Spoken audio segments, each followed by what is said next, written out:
दोस्तों macro economy की इस सीरीज में हम आज चैप्टर नंबर 2 देखने वाले हैं। इससे पहले हमने चैप्टर नंबर 1 में मैक्रो इकोनॉमी का एक इंट्रोडक्शन हमने देखा था कि मैक्रो इकोनॉमी क्या होती है, मैक्रो इकोनॉमिक लेवल पर पॉलिसीज को किस तरीके से मेंटेन किया जाता है और उनके क्या ऑब्जेक्टिव्स रहते हैं। अब आज के इस चैप्टर में बहुत ही कॉन्सेप्चुअल चीजें हम लोग यहाँ पे देखने वाले हैं। तो आइए एक बार देखते हैं कि इस चैप्टर में किन किन चीजों पर हम डिस्कशन करेंगे। तो दोस्तों दीज आर द टॉपिक्स, हम इनको आज डिस्कस करने वाले हैं, जिसमें कुछ मैक्रो इकोनॉमी के कॉन्सेप्ट भी मैं आपको समझाऊंगा। साथ में नेशनल इनकम और उसके कैलकुलेशन मेथड्स को हम लोग समझेंगे। इसके अलावा जो मैक्रो इकोनॉमिक आइडेंटिटीज हैं उन पर भी हम लोग एक नजर डालेंगे, और साथ में नॉमिनल जीडीपी और रियल जीडीपी क्या होता है और जीडीपी किस तरीके से एक कंट्री के वेलफेयर को दिखाती है, प्रदर्शित करती है, हम उसको भी देखेंगे। कुछ जीडीपी की लिमिटेशंस हैं, हम उनको भी देखेंगे, और जीडीपी के साथ साथ और कौन कौन से वो फैक्टर्स हैं जिनके थ्रू नेशनल इनकम को मेजर किया जाता है, हम उन सभी की आज बात करेंगे। मित्रों बहुत कॉन्सेप्चुअल चैप्टर है ये, तो बहुत आसानी से आपको समझ में आए इसके लिए आपको बहुत ध्यान से वीडियो देखना पड़ेगा ताकि आप सारे कॉन्सेप्ट को यहाँ पे समझ पाएं। मैं पूरा प्रयास करूंगा कि एक ही बार में आपको सब कुछ समझ में आए। तो आइए सबसे पहले हम लोग कुछ मैक्रो इकोनॉमिक कॉन्सेप्ट को समझ लेते हैं। और दोस्तों जैसा कि हमने देखा था कि किसी भी लेवल की इकोनॉमी को हम पढ़ें, सबसे इंपॉर्टेंट है गुड्स का प्रोडक्शन या गुड्स का डिस्ट्रीब्यूशन और उनका कंजप्शन। तो आइए सबसे पहले समझ लेते हैं कि आखिरकार ये गुड्स होते क्या हैं और कितने टाइप के होते हैं। मित्रों गुड्स की बात करें तो गुड्स एक ऐसी चीज आप समझ लीजिए जो बेसिक नीड है किसी भी इकोनॉमी की। अगर हम डिमांड की बात करें तो गुड्स की ही डिमांड की जाती है, सप्लाई भी गुड्स की ही की जाती है, और गुड्स के अगेंस्ट ही पूरे मार्केट में इनकम को जनरेट किया जाता है। अगर आप इसकी डेफिनेशन देखेंगे तो क्या कहती है, देखिए definition, products and resources that meet the peoples need and demands. यानी गुड्स हमारे ऐसे प्रोडक्ट हैं या ऐसी सर्विसेज हैं जो हमारी डिमांड्स और हमारी नीड्स को पूरा करती हैं, और इसी के अगेंस्ट में जो बिजनेस फर्म्स हैं यानी जो प्रोड्यूसर्स हैं, जो सर्विस प्रोवाइडर हैं, उनको इनकम जनरेट होती है, प्रॉफिट जनरेट होता है। यहीं पर अगर आप गुड्स के टाइप की बात करेंगे तो there are different types of goods, there are many kinds of goods. हम उसमें से कुछ को समझेंगे और कुछ गुड्स में एक बेसिक डिफरेंस है उसको भी आप समझने का प्रयास करेंगे। The first one is consumption goods. नाम से क्लियर है कि ऐसे गुड्स जो कंजप्शन के लिए बने हैं, यानी जिनका जो कंज्यूमर है, जो एंड व्यक्ति है, जो आखिरी इंसान है, वो उसका प्रयोग कर पा रहा है, उसका यूज कर पा रहा है। इन कंजप्शन गुड्स को हम लोग कंज्यूमर गुड्स भी बोलते हैं, क्योंकि कंज्यूमर गुड्स ही वो गुड्स होते हैं जिनका प्रयोग जो है वो कंज्यूमर या कंजप्शन कर लेता है। सेकेंड एक बात और भी है, ये जो कंजप्शन गुड्स हैं इनका कोई भी यूज किसी और गुड्स को बनाने में नहीं होता है। यानी ये एक तरीके से फाइनल गुड्स होते हैं जिनका हमें एंड लेवल पर यूज करना होता है। फॉर एग्जांपल एक पेन, एक बल्ब, एक रॉड, एक कार, एक मोटरसाइकिल, या फिर मान लीजिए कोई भी खाने की चीज, यानी जैसे चिप्स का पैकेट, ठीक है, उसके अंदर के चिप्स जो है वो कंज्यूमर गुड्स हैं, उनका आपको यूज करना है, उसको आप कोई और चीज बनाने में प्रयोग नहीं कर सकते। तो these are all called the consumption goods. अब यहां पर कुछ विशेष चीजें हैं वो आप समझिए कि कंजप्शन गुड्स जो होते हैं often known as the final goods are intended for a final consumption, जो कि मैंने आपको बताया अभी। इसके साथ साथ यहां पर देखिए, यहां पे एग्जांपल्स बहुत सारे लिखे हुए हैं और एक साफ साफ बात लिखी है, are not used in the manufacturing of other goods. यानी किसी भी और गुड्स को हम इससे नहीं बना पाएंगे। मुझे उम्मीद है कि कंजप्शन गुड्स के बारे में आपको समझ में आ गया होगा। कोर गोल ऑफ इकोनॉमी आखिरकार यही होता है, ठीक है, और यही वो कंजप्शन गुड्स हैं जो ह्यूमंस की, यानी जो हमारे लोग हैं, जो डिमांड करते हैं, उनको सेटिस्फाई करते हैं। कोई भी गुड अगर आपको मिलता है तो वो आपकी नीड्स को सेटिस्फाई करता है, जैसे कि हमने पहले पढ़ा। तो कंजप्शन गुड्स वही गुड्स होते हैं जो डायरेक्टली किसी भी नीड को, किसी भी डिमांड को सेटिस्फाई करते हैं। मतलब आगे अगर बढ़ेंगे तो एक और गुड्स हैं कैपिटल गुड्स। अब देखिए, कंजप्शन गुड्स और कैपिटल गुड्स दोनों का प्रयोग एंड कंज्यूमर करता है। कंज्यूमर गुड्स, कंजप्शन गुड्स और कैपिटल गुड्स, ये तीनों ही फाइनल गुड्स होते हैं, यानी इन तीनों का ही प्रयोग होता है। लेकिन एक बहुत बड़ा डिफरेंस है, मैं आपको समझाता हूं कैसे। देखिए, कंजप्शन गुड्स में मैंने क्या कहा था आपसे कि ये वो गुड्स हैं जिनका डायरेक्टली कंज्यूमर क्या करता है, यूज करता है, उसको कंज्यूम करता है, ठीक है। इन कंजप्शन गुड्स का किसी और गुड्स को बनाने में कोई भी रोल नहीं होता है, ठीक है। इसी प्रकार कैपिटल गुड्स हैं, ये कैपिटल गुड्स भी एंड कंज्यूमर के यूज के लिए ही बनाए गए होते हैं। ये कैपिटल गुड्स भी फाइनल गुड्स होते हैं, यानी इनका प्रयोग भी डायरेक्टली किया जा सकता है और इनसे भी कोई और मटेरियल नहीं बनता। बट एक डिफरेंस है। क्या डिफरेंस है? जो कंजप्शन गुड्स हैं हम उसका यूज करते हैं, यानी उस कंजप्शन गुड्स से कोई भी एसेट, कोई भी इनकम जनरेट नहीं की जा सकती। लेकिन कैपिटल गुड्स से हम कुछ इनकम जनरेट कर सकते हैं, कुछ अन्य चीजें डेवलप कर सकते हैं। फॉर एग्जाम्पल, अगर इस शर्ट की बात करूं जो मैं पहना हुआ हूं, ये क्या है? एक कंजप्शन गुड्स है, ठीक है? ये कंज्यूमर गुड है या कंजप्शन गुड है? इसको कंज्यूम कर रहा हूं, इसको यूज कर रहा हूं। इस शर्ट से मैं दूसरी कोई चीज नहीं बना पा रहा हूं, यानी ये इंटरमीडिएट गुड्स नहीं है, इसका मैं डायरेक्टली उपभोग कर रहा हूं, ठीक है? अब कैपिटल गुड्स की बात करें तो ये कैपिटल गुड नहीं है, क्योंकि इससे मुझे कोई इनकम जनरेट नहीं हो रही है। बट ये मेरे पीछे जो एक स्मार्ट बोर्ड लगा है जिस पर आप देख रहे हैं, ये स्मार्ट बोर्ड क्या है? ये एक तरीके का कैपिटल गुड है, ठीक है? कैसे? अगर मैं इसकी बात करूं तो ये फाइनल गुड तो है, इसका डायरेक्टली ऐसे ही प्रयोग हो रहा है, बट इस स्मार्ट बोर्ड का यूज करके क्या की जा रही है? एक तरह की इनकम जनरेट की जा रही है, यानी एक तरीके से ये क्या है? एक एसेट है, ठीक है? एक कैपिटल है। इसीलिए ये स्मार्ट बोर्ड क्या है? एक कैपिटल गुड है, और मेरी शर्ट क्या है? एक कंजप्शन गुड है, एक कंज्यूमर गुड है। क्लियर हो रही चीजें? तो कंज्यूमर गुड, कंजप्शन गुड एक ही चीज है, बट कंज्यूमर गुड और कंजप्शन गुड के बाद कैपिटल गुड जो है थोड़ा सा डिफरेंस है, आप ध्यान करिए। तो वही चीज यहां पे लिखी हुई है, are used by one business to assist another in the production of the consumer goods. यानी कैपिटल गुड भी फाइनल गुड हैं, इनका प्रयोग भी किया जा रहा है, बट कुछ और चीजें भी इससे बनाई जा रही हैं। फॉर एग्जाम्पल, कोई भी मशीनरी, किसी भी मशीनरी की अगर बात करें तो वो मशीन अपने आप में तो फाइनल गुड है ही, वो तो जिस काम के लिए बनी है वही काम कर रही है, उसका वही प्रयोग कर रहे हैं, है ना? फॉर एग्जाम्पल, एक जूस मेकर मशीन, एक जूस मेकर मशीन क्या है? वो किस लिए बनी है? जूस बनाने के लिए, तो उसका वही प्रयोग किया जा रहा है, जूस बनाया जा रहा है उससे, तो क्या है? वो फाइनल गुड है, हम उसको कंज्यूम कर रहे हैं, कंजप्शन कर रहे हैं उसका। बट उस जूस मेकर मशीन से हम जूस बना रहे हैं, एक इनकम जनरेट कर रहे हैं उस जूस को बेचकर, तो वो क्या हो गया? Capital good. मुझे उम्मीद है कि आपको समझ में चीजें आ रही होंगी। तो वही चीज यहां पे लिखी है कि not be easily transformed into cash. हम इन चीजों को इजीली बेच नहीं सकते, कैश में चेंज नहीं कर सकते, इनका यूज कर सकते हैं, है ना? होता ही है। साथ में अगर देखें तो लॉन्ग लास्टिंग है, डू नॉट डिग्रेड इजीली, लंबे अरसे चलती हैं, जल्दी खराब नहीं होती हैं। ये शर्ट 2 4 5 महीने या साल भर में खराब हो जाएगी, बट स्मार्ट बोर्ड चलता रहेगा। सिंपल। इसके ऑप्शन दिए हुए हैं, मशीनरी है, इक्विपमेंट है, बिल्डिंग्स है, कंप्यूटर्स हैं, और बहुत सारे कॉमन एग्जांपल्स हैं हमारे कैपिटल गुड्स के। तो दोनों में आपको डिफरेंस समझ में आया, कंजप्शन गुड्स और capital goods. Next, the last one is final good. अब फाइनल गुड के बारे में समझ में आ गया, कैपिटल गुड्स भी फाइनल गुड्स हैं, कंजप्शन गुड्स भी फाइनल गुड्स हैं। तो फाइनल गुड्स आर दोस जिनका प्रयोग एंड कंज्यूमर डायरेक्टली करता है अपने नीड्स, अपने डिमांड को सेटिस्फाई करने के लिए, उसमें कोई भी और ट्रांसफॉर्मेशन अब नहीं किया जा सकता। एक चिप्स का पैकेट मेरे पास आ गया, अब डायरेक्टली मुझे चिप्स का पैकेट खोल के उसमें चिप्स को खाना है, वो क्या है? एक फाइनल गुड है। ये शर्ट एक फाइनल गुड है, इसमें और कोई चेंजेस नहीं कर सकता मैं, अब जैसा आ गया वैसे पहनना है मुझको, ठीक है? ये स्मार्ट बोर्ड है, क्या है? फाइनल गुड है, जैसा आ गया अब इसका यूज करना है, इसमें कुछ भी और ट्रांसफॉर्म नहीं करना है। क्लियर हो गया? तो फाइनल गुड्स क्या होते हैं? वही produce by a corporation for subsequent consumption by the consumer, commodities satisfy a consumer demands और डिजायर। जो किसी भी कस्टमर की जो डिमांड है, डिजायर है, उसे सेटिस्फाई करते हैं, वो these are called the final goods. Next, इसके बाद एक और गुड होते हैं जिन्हें हम कहते हैं इंटरमीडिएट गुड्स। अब ये इंटरमीडिएट गुड नाम से ही क्लियर है कि भाई इंटरमीडिएट स्टेज के लिए बनाए गए हैं, ठीक है? तो कुछ गुड्स ऐसे होते हैं जिनका यूज हम लोग सेकेंड गुड्स को बनाने में करते हैं, कुछ दूसरे गुड्स को बनाने में करते हैं, तो वही हमारे इंटरमीडिएट गुड्स हैं। फॉर एग्जाम्पल, गेहूं है, गेहूं को पीस कर हमने आटा बना दिया। अब अगर आटे का डायरेक्टली कंजप्शन हो रहा है तो वो आटा क्या है? कंजप्शन गुड है। बट अगर आटे का डायरेक्टली कंजप्शन ना करके हम उस आटे से ब्रेड बना दें तो ब्रेड क्या है? फाइनल गुड है, कंजप्शन गुड है, और उसके लिए आटा क्या हो जाएगा? इंटरमीडिएट गुड हो जाएगा। समझ गए? यानी ऐसे गुड्स जो एक इंटरमीडिएट स्टेज के लिए बनाए जाते हैं, एक थोड़े समय के लिए बनाए जाते हैं, और उसमें फिर उसको प्रोसेस करके कोई फाइनल गुड्स बनाया जाता है, that is called intermediate goods. समझ गए? यानी इंटरमीडिएट गुड्स का डायरेक्टली कंजप्शन नहीं किया जा सकता, ठीक है, और उसको किसी दूसरे प्रोडक्ट को बनाने में हम प्रयोग करेंगे।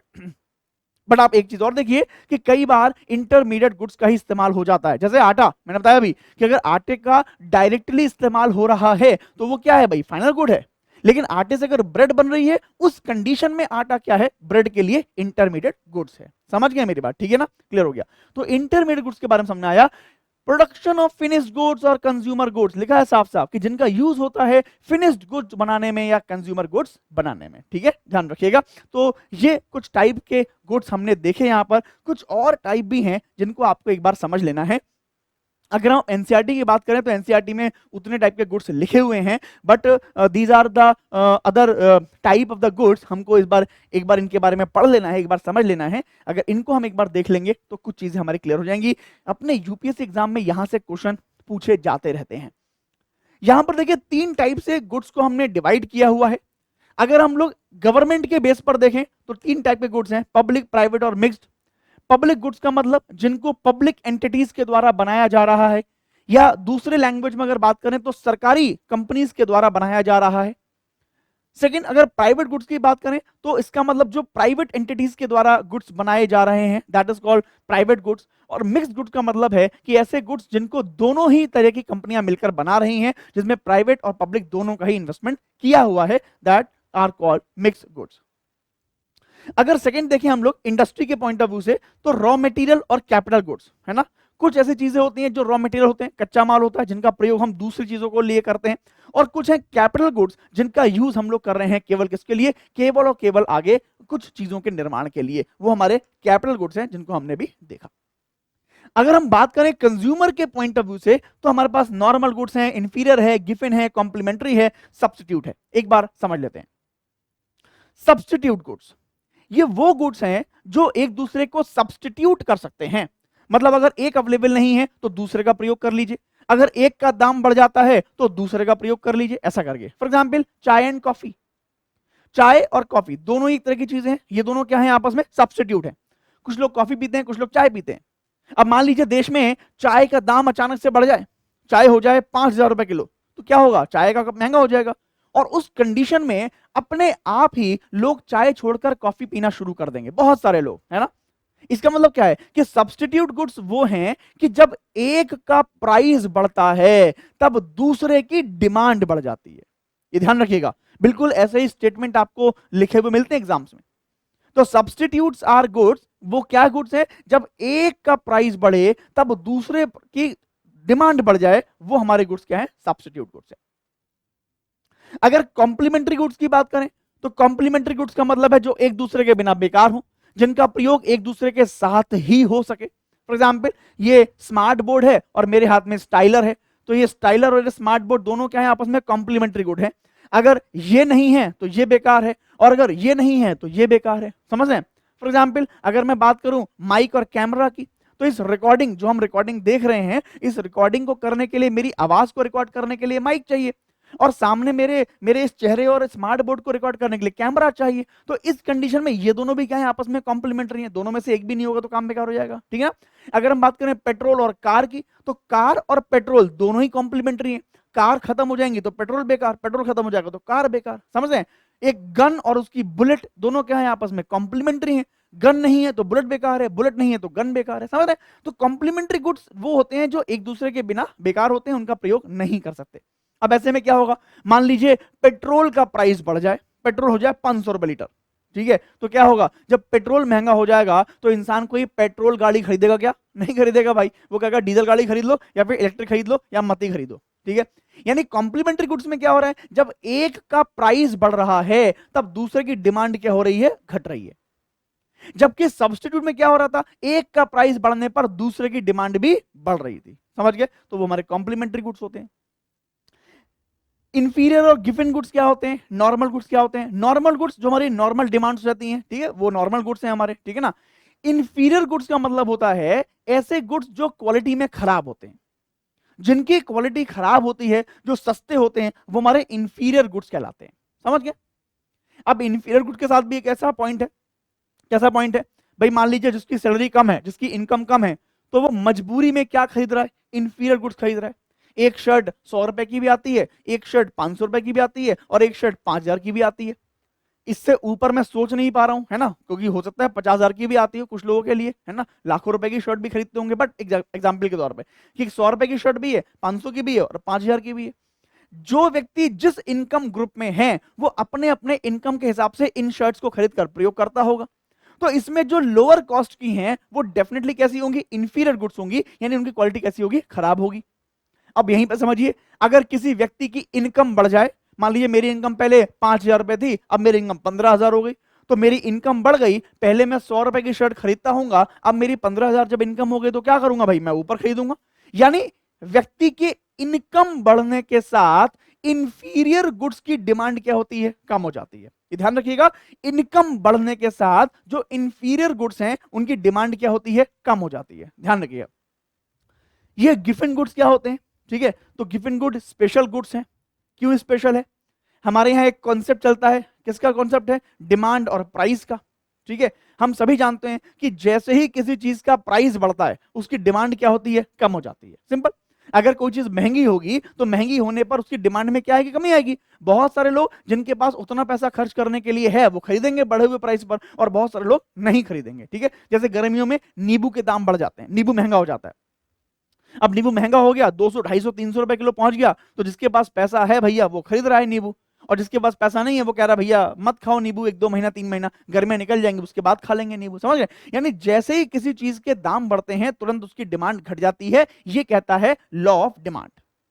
लेकिन गिवन गुड्स क्या करते हैं, इस लॉ ऑफ डिमांड को फॉलो करते ही नहीं है। गिवन गुड वो गुड हैं जिनके प्राइस बढ़ने पर भी उनकी डिमांड क्या होती है, बढ़ती है। क्यों होता है समझिए, गिवन गुड्स वो गुड्स हैं जिनका कोई भी सब्स्टिट्यूट मार्केट में अवेलेबल नहीं है। There are no substitute for given goods, यानी ऐसे गुड्स जिनका कोई भी मार्केट में सब्स्टिट्यूट नहीं है वो क्या है, गिवन गुड्स हैं। अब जब उनका कोई सब्स्टिट्यूट नहीं है और वो बेसिक नीड्स हैं, वो बेसिक नीड्स के लिए जरूरी हैं, तो इंसान क्या करेगा, मजबूरी में खरीदेगा। चाहे उसके दाम बढ़ जाएंगे फिर भी खरीदेगा, और बल्कि दाम बढ़ जाएंगे तो ज्यादा खरीदेगा। क्यों, उसे डर रहेगा कि आगे और ना बढ़ जाए, और ना बढ़ जाए, और ना बढ़ जाए, तो फटाफट फटाफट फटाफट वो खरीद के रखेगा उसको। समझ रहे ना, गिवन गुड्स इसीलिए इंफीरियर क्वालिटी के होते हैं। क्यों, क्योंकि बेचने वाले को पता है कि इनका कोई सब्स्टिट्यूट ही नहीं है, इंसान को मजबूरी में खरीदना ही पड़ेगा, तो इस मजबूरी का फायदा उठाते हुए वो वहां पर इंफीरियर क्वालिटी के गुड्स होते हैं। ठीक है ना, तो गिवन गुड्स के 3 आप याद करिए इसकी कैरेक्टरिस्टिक। पहला, लॉ ऑफ डिमांड को ये फॉलो नहीं करते। सेकंड, इनका प्राइस बढ़ने पर भी डिमांड इनकी बढ़ती है। और थर्ड थिंग, गिवन गुड्स कैसे होते हैं, इंफीरियर क्वालिटी के रहते हैं। तो अगर ये बात आपने समझ ली है तो यहां से आपको बहुत सारे क्वेश्चंस यूपीएससी और बाकी स्टेट एग्जाम में देखने को मिल सकते हैं, बहुत इंपॉर्टेंट है। खैर, नेक्स्ट आगे बढ़ेंगे तो अगला अपना है इन्वेस्टमेंट। अभी हमारे मैक्रो इकोनॉमिक कॉन्सेप्ट्स ही चल रहे हैं, उनको हम देख रहे हैं, उसके बाद फिर नेशनल इनकम पे चलेंगे। अभी इन्वेस्टमेंट क्या होता है, तो इन्वेस्टमेंट मैंने लास्ट लेक्चर में भी आपको समझाया था कि हमारा कोई भी ऐसा एक्सपेंडिचर जो हमारी एसेट्स को बढ़ा रहा है, हमारी कैपिटल को बढ़ा रहा है, दैट इज कॉल्ड इन्वेस्टमेंट। लिखा है साफ साफ, is an asset on an object purchase with an intention of earning income and increasing the value. कोई भी ऐसा एक्सपेंडिचर जो हम करते हैं कैपिटल या एसेट बनाने में, जो कि हम उम्मीद करते हैं कि आगे जाकर हमारी इनकम को बढ़ाएगा या उसकी वैल्यू बढ़ेगी, दैट इज कॉल्ड इन्वेस्टमेंट। सोना खरीद लिया, गोल्ड है ना खरीद लिया, जमीन खरीद के रख दी, या किसी के शेयर खरीद लिए किसी कंपनी के, या मान लीजिए कहीं और इन्वेस्टमेंट कर दिया, तो ये सब क्या है, हम क्यों करते हैं, हमें मालूम है, हमें लगता है कि आगे जाकर ये हमारी इनकम को बढ़ाएंगे या इनकी खुद की वैल्यू बढ़ जाएगी तो हमें फायदा होगा, हम इसलिए वो खर्चा करते हैं। वो यहाँ सब यहाँ बात लिखी है। अब एक चीज और भी है, यहां लिखा है देखिए, person buys a goods as an investment, the intention is not to consume the good but rather to use it build wealth in the future. जब भी कोई इंसान कोई गुड खरीदता है तो 2 कामों के खरीदता है, वही जो हम पढ़ा था, कंजप्शन और कैपिटल। अगर हम उस गुड्स का कंजप्शन कर रहे हैं तो इसका मतलब वो क्या है, हमारे कंजप्शन के लिए है, हमारे नीड्स को सेटिस्फाई कर रहा है। लेकिन जब भी हम कुछ गुड्स ऐसे खरीदते हैं जो हम कंज्यूम नहीं करते बल्कि स्टोर कर लेते हैं, और हमें उम्मीद होती है कि आगे जाकर हमारे कैपिटल को इंक्रीज करेंगे, इनकी खुद की वैल्यू बढ़ेगी तो हमको फायदा होगा, या किसी भी तरीके से इनकम जनरेट करेंगे, तब हम उसको इन्वेस्टमेंट के फॉर्म में कर देते हैं। ठीक है, जैसे शर्ट मैंने खरीदा तो ये क्या है, ये कोई इन्वेस्टमेंट नहीं है, ये तो कंजप्शन किया है मैंने, है ना, बट स्मार्ट बोर्ड लगाया तो इस पर जो खर्चा हुआ वो क्या है, इन्वेस्टमेंट है, आगे तक काम में आता रहेगा। समझ रहे? नेक्स्ट आगे अगर बढ़े तो इन्वेस्टमेंट को भी आप 2-3 डेफिनेशन में पढ़िए, एक ग्रॉस इन्वेस्टमेंट और एक नेट इन्वेस्टमेंट, दोनों को समझिएगा, बहुत इंपॉर्टेंट है। एक कंपनी के पॉइंट ऑफ व्यू से मैं आपको समझाता हूं। देखिए, देखिए, कंपनी में जब भी कोई इन्वेस्टमेंट होता है तो वो इन्वेस्टमेंट दो चीजों पर खर्च होता है। पहला, कुछ नई चीजें लाने में, जैसे नई बिल्डिंग बना लिया, नई मशीनरी ले आए, नए इक्विपमेंट ले आए, या नई टेक्नोलॉजी ले आए, है ना, कुछ ऐसे करके, ठीक है। उससे क्या होता है, हमारी इफिशिएंसी बढ़ती है, ठीक है, हमारी परफॉर्मेंस अच्छी होती है, हमारा प्रॉफिट बढ़ता है, हमारा कॉस्ट कम होता है, वगैरह वगैरह, ठीक है। ये काम करने के लिए कुछ भी कंपनी जो होती है वो नया इन्वेस्टमेंट करती है, नई चीजों को लेके आती है। बट एक चीज और होती है, नई चीजों पे इन्वेस्टमेंट करने के साथ साथ we have to maintain our old assets. हमें पुरानी एसेट्स को भी मेंटेन करना पड़ता है। अगर ये स्मार्ट बोर्ड लगा है तो इस स्मार्ट बोर्ड में बीच बीच में कोई ना कोई टेक्निकल फॉल्ट आता रहता है, उसके लिए मुझे टेक्नीशियन को बुलाना पड़ता है, वो इसको सही करता है। अगर मैं वो छोटी मोटी दिक्कतों को सही नहीं करूंगा तो ये हैंग हो जाएगा, हैंग हो जाएगा तो बर्बाद हो जाएगा, मुझे पूरा इन्वेस्टमेंट दोबारा करना पड़ेगा, ठीक है। तो उस नुकसान से बचने के लिए मैं क्या करता हूं, थोड़ा सा अपना पैसा जो है हर महीने टेक्नीशियन को बुलाकर देता रहता हूं, ताकि वो इसको चेक करता रहे और इसको सही रखे। यानी मेरा इन्वेस्टमेंट अब दो चीजों पे हुआ, पहला ओल्ड इन्वेस्टमेंट के मेंटेनेंस पर एंड न्यू इन्वेस्टमेंट पर, समझ गए। यानी मुझे कुछ नई कैपिटल भी चाहिए और कुछ पुरानी कैपिटल को मेंटेन भी करना है। तो यहां पर वही लिखा हुआ है। अगर ग्रॉस इन्वेस्टमेंट की बात करें, इसका मतलब टोटल इन्वेस्टमेंट जो मैं नई चीजों पर भी कर रहा हूं और पुरानी चीजों को मेंटेन करने में भी कर रहा हूं, that is called gross investment. और नेट का मतलब क्या है कि जब मैं ग्रॉस में से डेप्रिसिएशन को घटा दूं, यानी पुरानी चीजों पर जो मैंने खर्चा करा है उसको मैं घटा दूं, तब मैं कहूंगा नेट इन्वेस्टमेंट। तो पुरानी चीजों पर जो भी खर्चा कर रहा हूं ना, वही मेरी डेप्रिसिएशन की वैल्यू है। ये स्टाइलर मेरे हाथ में है, ठीक है, ये मैग्नेटिक है, तो मैं इसका यूज कर रहा हूं, तो कभी ना कभी तो ये घिसेगा, कभी ना कभी तो इसमें कुछ कमी आएगी, मुझे नया स्टाइलर लेके आना पड़ेगा। तो इसमें डेली क्या हो रहा है, डेली इसकी वैल्यू थोड़ी कम हो रही है। डेली जो वैल्यू कम हो रही है वही मुझे वैल्यू सेव करनी है और कुछ महीनों के बाद मैं प्रयोग करूंगा। तो वही क्या है, इसका डेप्रिसिएशन। समझ में आया। एक मशीनरी, मान लीजिए कंपनी में एक मशीन लगी है, वो मशीन डेली चल रही है, चल रही है, चल रही है। तो वो मशीन डेली जब चल रही है तो उसके जो पार्ट्स हैं वो भी तो घिस रहे होंगे ड्यू टू फ्रिक्शन, वो भी तो कुछ ना कुछ प्रॉब्लम तो उसमें आ ही रही होगी, है ना। तो मुझे क्या करना है, मुझे इस बात का भी ध्यान रखना है कि 5 महीने के बाद इस मशीन में थोड़ा पैसा लगाकर इसको रिपेयर कराना पड़ेगा। उसके लिए मैं डेली थोड़ा थोड़ा पैसा उसके लिए इकट्ठा करूंगा, अलग अलग रखूंगा। जो डेली में थोड़ा थोड़ा पैसा उसके लिए रख रहा हूं वही क्या है, डेप्रिसिएशन की वैल्यू है। समझ गए। तो वही मैं कह रहा हूं कि हमने जो टोटल खर्चा जो किया नई चीजों पर और पुरानी चीजों के डेप्रिसिएशन पर, वो क्या है, मिलके ग्रॉस इन्वेस्टमेंट। और उसमें से अगर मैं डेप्रिसिएशन को माइनस कर दूं तो मेरे पास क्या आ जाएगा, नेट इन्वेस्टमेंट। यही दोनों चीजें यहां पे लिखी हुई हैं, बहुत इंपॉर्टेंट है, इसको आप जरूर यहां पर ध्यान करिएगा, ग्रॉस इन्वेस्टमेंट और नेट इन्वेस्टमेंट। अब मान लीजिए किसी कंपनी का ग्रॉस इन्वेस्टमेंट तो खूब सारा है, लेकिन नेट इन्वेस्टमेंट उसका उस रेशियो में नहीं बढ़ रहा है। इसका मतलब क्या है कि डेप्रिसिएशन ज्यादा हो रहा है। इसका मतलब यह है कि उस कंपनी का जो काम करने का स्टाइल है वो ठीक नहीं है, उसके यहाँ जो ऑपरेटिंग प्रोसेस है वो थोड़ी सी गड़बड़ है, वो चेक कर लेगा उसको। समझ रहे हैं मेरी बात मैं क्या कह रहा हूं, कि मान लीजिए मैं हर महीने 100 रुपए खर्च कर रहा हूं, लेकिन नई चीजें केवल 5 रुपए की जुड़ पा रही हैं। इसका मतलब क्या है कि 95 रुपए मुझे पुरानी चीजों को कवर करने लिए देने पड़ रहे हैं। इसका मतलब मैं सही तरीके से अपने पैसे को इस्तेमाल नहीं कर रहा हूं, सही तरीके से अपने इक्विपमेंट का इस्तेमाल नहीं कर रहा हूं और सही तरीके से अपने रिसोर्सेज का इस्तेमाल नहीं कर पा रहा हूं। तो इसीलिए नेट इन्वेस्टमेंट और ग्रॉस इन्वेस्टमेंट दोनों ही जरूरी है। डेप्रिसिएशन अब आपको समझ में आ ही गया होगा क्या है ये। In economic terms, way of dividing the cost of tangible और physical assets over is usable life and life expectancy. ठीक है, वही बात निकल के आ गई। Depreciation is a measurement of how much of the value of an asset has been diminished, यानी किस तरीके से और कितनी वैल्यू किसी भी पुरानी एसेट्स की कम हो रही हैं, वही कम वैल्यू जो है वो डेप्रिसिएशन है। किसी की भी एसेट्स में जो वैल्यू में कमी आई है वही हमारा क्या है, डेप्रिसिएशन। एक नई कार खरीद के लेके आए आप 10 लाख रुपए की, 10 लाख रुपए की कार खरीद के लेके आए और 5 साल आपने चलाई, अब आपका मन भर गया, अब आप कह रहे हैं कि भाई ये कार हमें बेच के नई लेनी है। तो क्या 5 साल के बाद वो कार 10 लाख की बिक जाएगी जितने की आप लेके आए थे? नहीं। क्या 5 लाख की बिक जाएगी? हो सकता है। ठीक है, यानी जितनी वैल्यू की आप लेके आए थे कार, अब उतनी वैल्यू की वो नहीं बिकेगी, वो कम की ही बिकेगी। तो जितना उसकी वैल्यू में कमी आई है, दैट इज कॉल्ड डेप्रिसिएशन। समझ में आया ना, गिरावट जिसे बोलते हैं, मूल्य ह्रास बोलते हैं इंग्लिश में। क्लियर हो गया।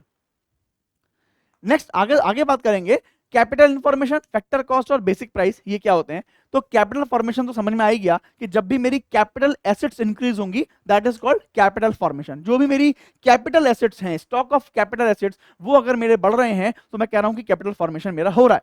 इस महीने एक जमीन खरीदा, अगले महीने एक जमीन खरीदा, फिर गोल्ड खरीदा, फिर जमीन खरीदा, फिर गोल्ड खरीदा, फिर कोई बिल्डिंग बना ली, फिर कोई मशीन लगा लिया, कोई प्लांट, ये क्या है? ये कैपिटल फॉर्मेशन मेरा बढ़ रहा है। समझ गए? तो वही यहां पे लिखा हुआ है। अब दोस्तों जितनी भी चीजें हम बनाते हैं, ठीक है, कोई भी हमने अगर प्रोडक्ट बनाया है, कोई भी हमने सर्विस प्रोड्यूस की है, तो हर एक प्रोडक्ट का, हर एक सर्विस का दो तीन तरह का प्राइस होता है।